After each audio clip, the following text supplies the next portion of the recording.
This is the end, beautiful friend.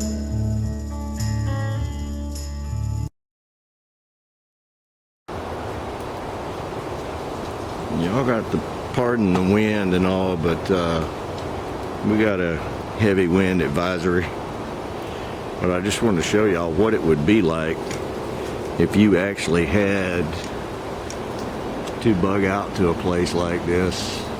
You can't see it now, but some of these trees are moving quite well. And yeah, I'm a little concerned about the fire, so I'm keeping it small. So I don't want to burn the forest down. But, you know, like I said, salvaging, scavenging is definitely the way to go.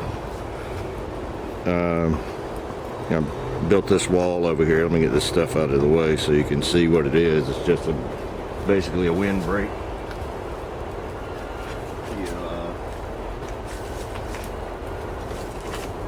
You just drive two stakes in the ground,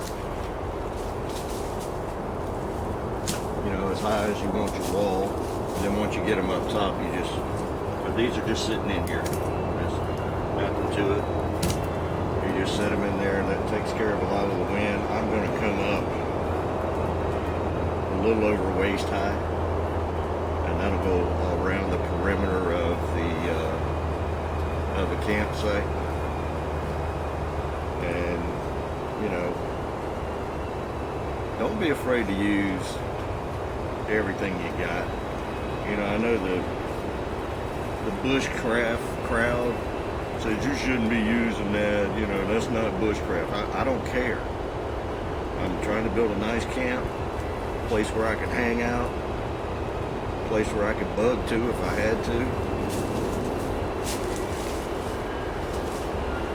Use what you got. Don't be afraid of what the crowd says, because the crowd ain't always right.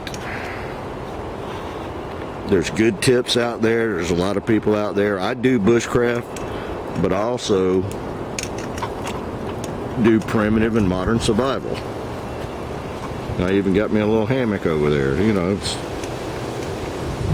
And yes, some live trees were sacrificed for the sake of making this camp. Let me pan up and look around here. Visibility in here is about 30 yards. So I've got plenty of camouflage, and I'm not trying to get rescued. If I wanted to get rescued, I wouldn't have come out here to start with. But use everything at your disposal. Good luck. Keep it up, 3%ers. A little disappointed. I got a good bit of work done second day, but first day was kind of slow, just kind of getting stuff moving in. Trying to get some fire going, get me a little breakfast. It's 54 degrees, so you see I still got a hoodie on. I'm sure it'll warm up.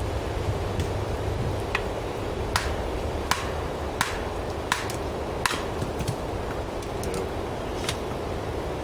of course, you can split this with your knife if you have a good sized knife, but nothing beats the weight of a good hatchet, or maybe a short 26-inch bowie axe. That would be nice. And got a pot of water going right now. For those of you that have bought MREs and are sitting on them, don't sit on them too long. I noticed some that I had, the heating bag didn't work that well. I don't know if it loses something over time. So we're back to somewhat bushcrafting, getting the fire started. See, I've stored wood over here. And this is going to be a hopefully a permanent camp, not a kind of life in permanent camp, but something to get you by until you can start building something more substantial. I got just some twigs on the ground to keep everything dry.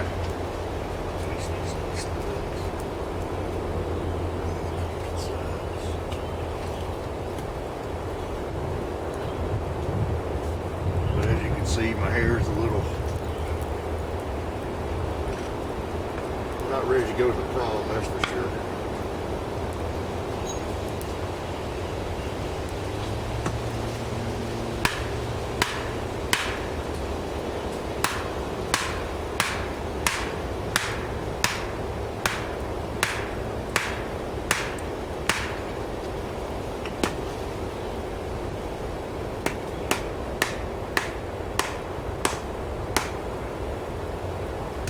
Tough old piece of oak right here.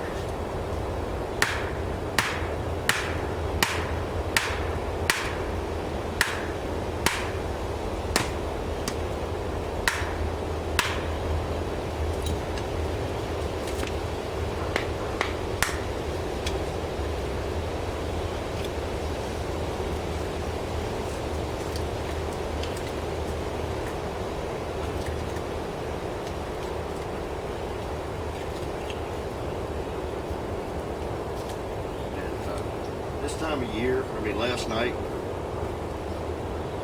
I let the fire go out about 9. I've got a 10 degree, 30 degree sleeping bag. So, I didn't really need a fire. Fire at this point is really just for cooking. And my water's up to boil.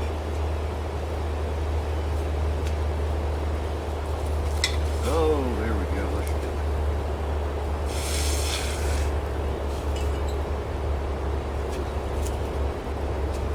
Raise it up. I guess y'all probably didn't see that, right?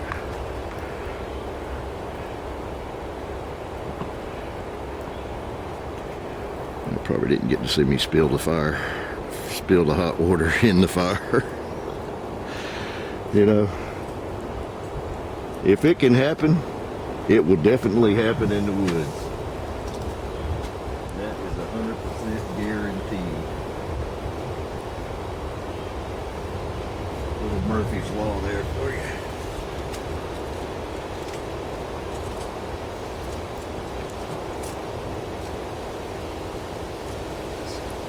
Right now, just the fire right there is fine.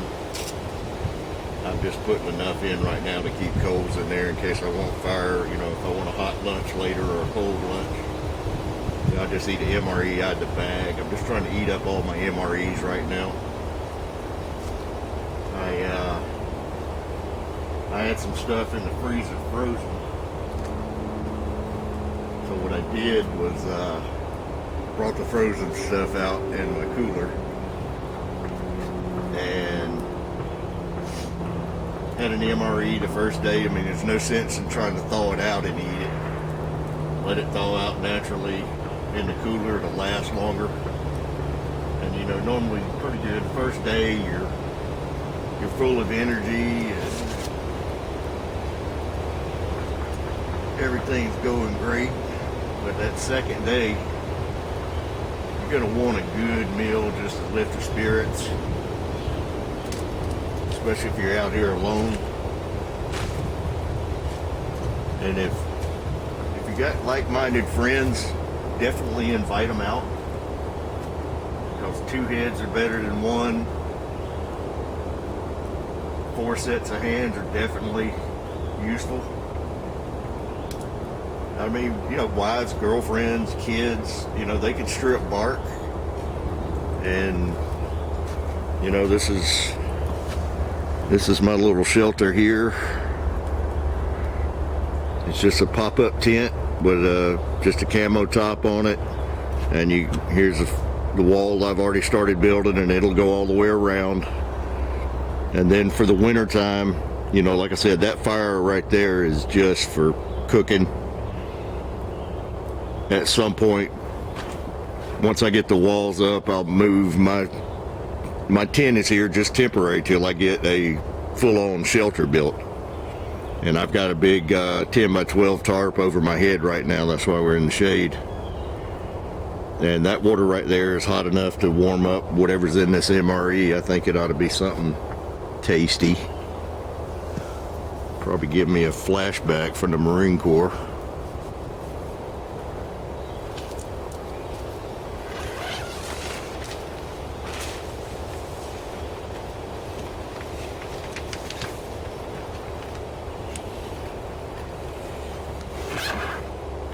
Pork sausage patty with maple flavoring.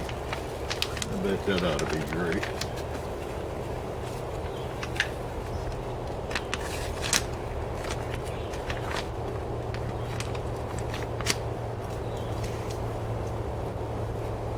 And since this is going to be semi-permanent, I like to keep a bucket around for trash because I'll be making several trips out here.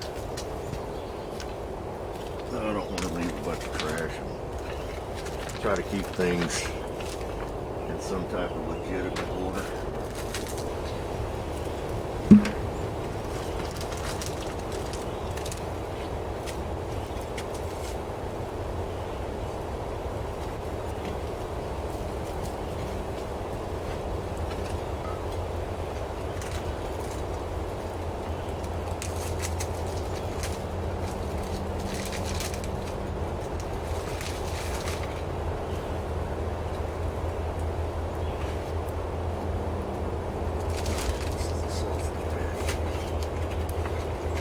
Come into packs, and like I said, man, just go ahead and start using those up. I just put them in hot water.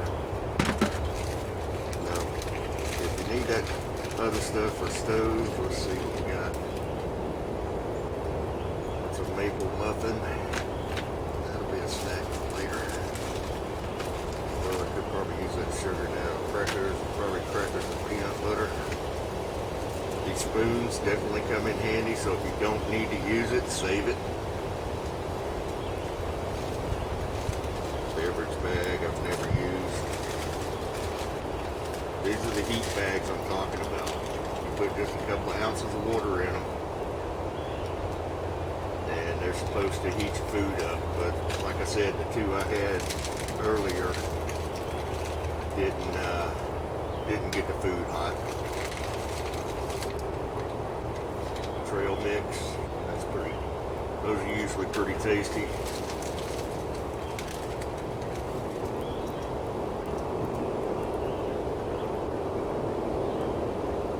It's a sugar-free orange flavor pack for your water. Looks like table syrup, which that can be saved for a boost of energy later. Not reason to eat it now since you got food. These whole packets that come in here, I've noticed that some of them, back in the day they always had matches, but I've noticed lately that in a case of MREs, I think it's 12 mils to a case, 6 of them will probably have matches. That way, you know, if you're out in a platoon or squad strength, somebody will have matches if you can start a fire. But when we were in the field, there were no fires. It just gives your position away. So the only thing in here, meat, you know, substantial food wise, was that sausage patty.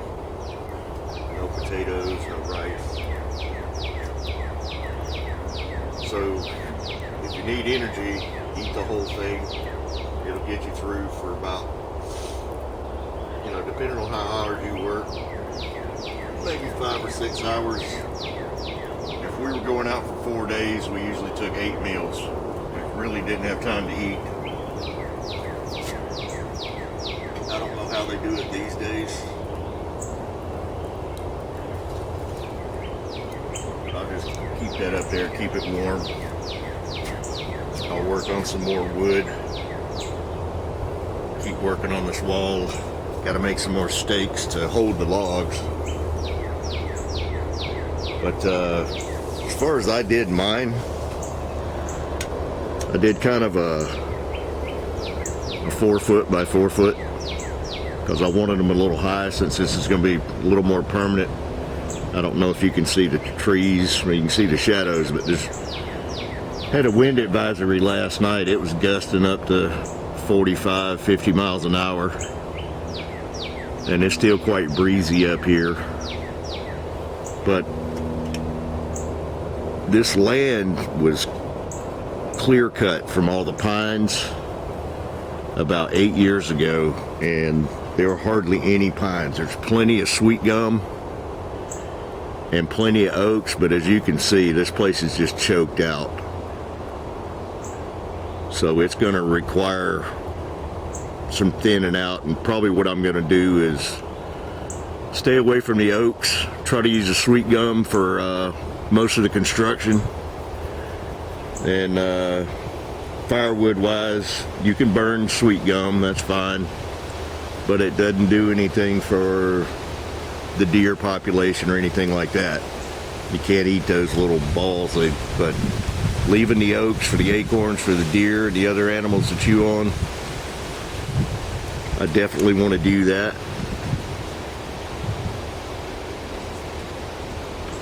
And that's my tool tree. But like I said, when I need something, I know where everything is. Just try to keep it organized. So it's like, where's my axe? Where's my hatchet? Where's my saw?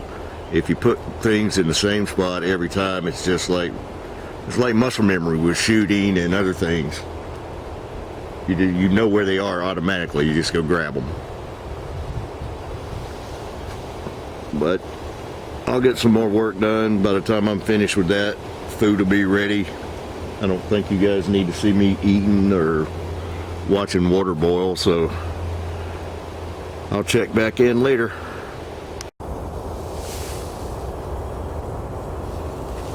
Alright, while I'm cooking one of my posts over there, getting ready to put it in the ground, I'm going to explain pine needle tea. Alright, say you're in the woods and all you're getting is protein, meat, things like that. You can get scurvy. Scurvy is still a real thing. You know, the sailors used to get it. What you do is you collect a bunch of pine needles, and this is the end of it. And what I've done is made a big stack of them and then cut off, I don't know, what, an inch and a half away from where it's attached to the tree. You discard that.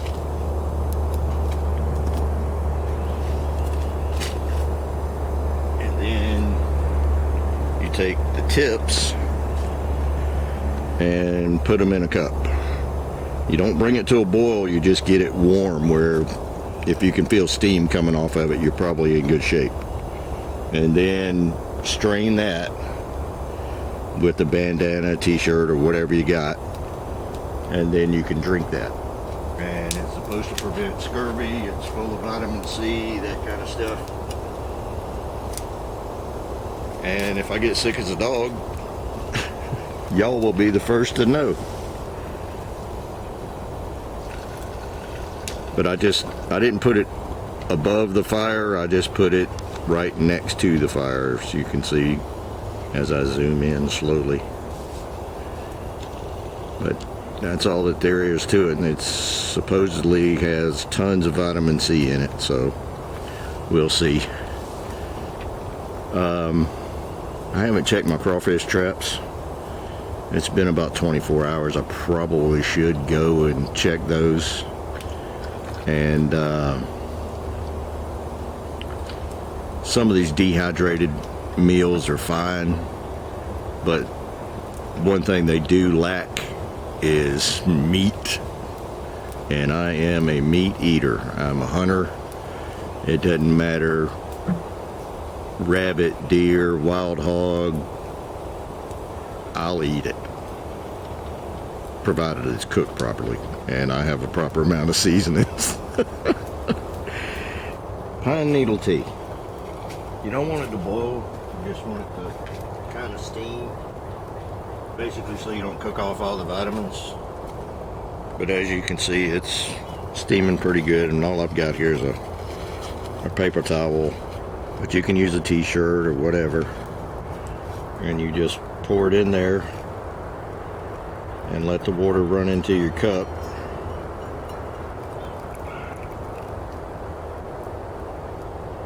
Paper towel's not the best thing in the world, but like I said, you probably don't need too much to get all the vitamins that you're actually looking for. And it's mostly vitamin C, and you see some of it's leaking out. I'm trying to hold it, it's hot. Run the camera and all that stuff. But basically you're just filtering out the needles and wood particles and stuff like that.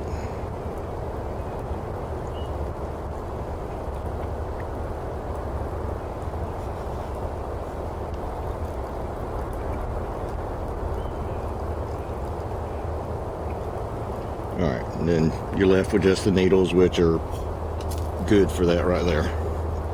Dumping on the ground, I need to wash that out. And I need to not burn my hand trying to get this paper towel off.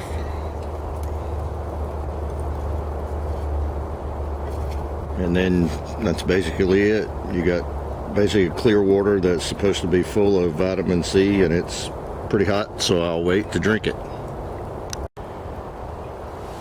Alright, we've had our pine needle tea full of vitamin C. I did manage to catch a few crawfish, so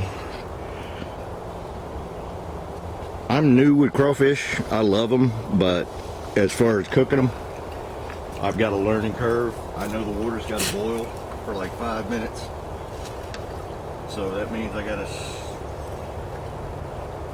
get this fire really cranked up, get my pot right on these coals and not spill it. But it's something about boil for 5 and simmer for 15 or 20. If any of you guys know, please tell me, because I don't want to do this wrong, and I don't want to tell anybody wrong. But what I'm doing right now is setting my pot and a bunch of smoke in my face right on the coals. But this is going to be a little strange because I don't have any Old Bay, no cocktail sauce, no butter. So could be interesting. I got salt and pepper.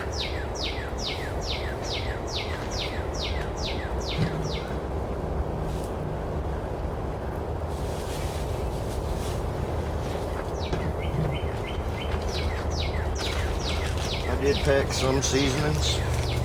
I have to see what they are. There's some salt. One thing of pepper. I just bought a lot of those, I don't know, dollar store salt and pepper shakers and filled them up with different spices. Because like I said, you can make anything worth eating if you put enough spice on it. So that's we're having a hobo crawfish boil here.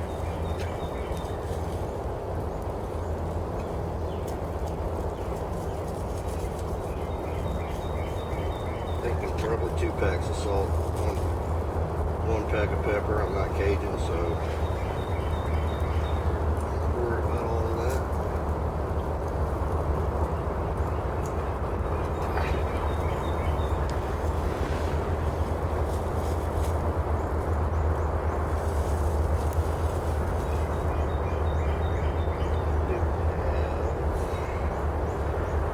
Make me a toothpick. There's my spoon.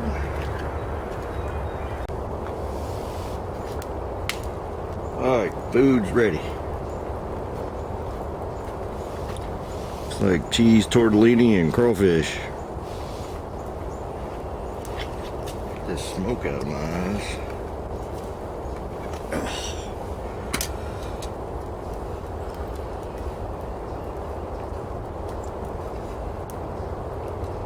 Yep. It said meat sauce, but I ain't tasted any yet. Okay, I got some right here. Now, crawfish, like shrimp and other things, you don't want to leave this stuff laying too close to your camp. But see, there's a little bit of meat in there. I don't know if you see that, or but it's meat, and I'm eating it. And that was a small one. What I do, I just pinch the tail off, and then I hook a fingernail right there where the tail connects to the shell, and it usually just pulls right off. I'm not Cajun, so I will not be sucking on the head because that just ain't my thing. And usually it just pulls straight out. A little banging in there. But you definitely need to let them cook for a bit to firm up, so you can actually pull them apart like that. I should have taken that back down and threw it in the creek. Probably would have been the best way to take care of that. Feed the animals. And I mean, if you had to, if you were starving, there's meat in the claws. There's probably some nutritious stuff in the head. But I usually bypass all that because I'm not 100% on it. And that was about 30 minutes that you need to let it, basically you need to let it simmer. So a lot of people, the first mistake I made when I first started cooking crawfish, I thought it was like shrimp. As soon as it turned orange, it was ready. Disaster. The meat was still soft, and you couldn't get it out of the shell. A complete waste of about 30 crawfish. But there's my protein, and now here's my carbs. But when you go to the woods, and like especially now when you're kind of prepping, kind of practicing, if you're going to be out for 3 days, take food for 3 days. And if you don't have to use your dehydrated food, save it. I mean, try to catch something. Test your skills. Something like that. I don't know what that was. But don't go hungry out here. You just feel like crap.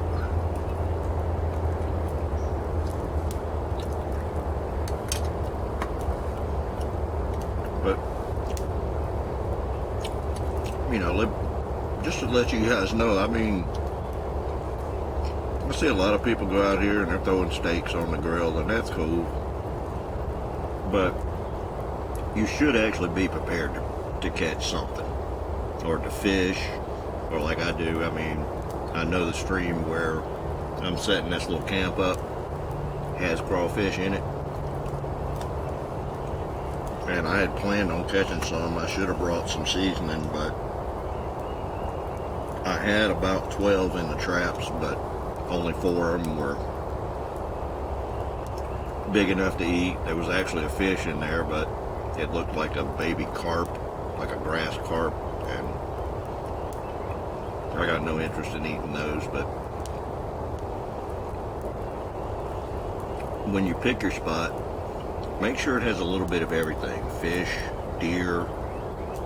I mean, I haven't eaten a raccoon yet. I haven't eaten a possum yet. I haven't even eaten squirrel yet. But squirrel is next on my list. I just got to come up with a good recipe, and if all I do with squirrel is make jerky out of it, you know, that's fine. But I'm sure there are a lot of recipes out there. I know some people eat squirrel once or twice a month. Some people eat it once a week. But I mean, if I could have caught a rabbit out here, we'd have been doing the Galloping Gourmet, because I love rabbit. But that's about it. I mean, you guys don't want to sit here and watch me chow down. Just, you know, and you're going to get dents and dings and scratches and stuff like that. Just make sure you do your hygiene. You know, keep a clean rag. You know, bring some clean water. Also, learn how to purify water. I mean, it's all good. As long as you're out here, you're being productive, and you're enjoying yourself, You can't go wrong, man. A bad day out here is still better than a good day at the office, I promise. Keep it up, 3%ers.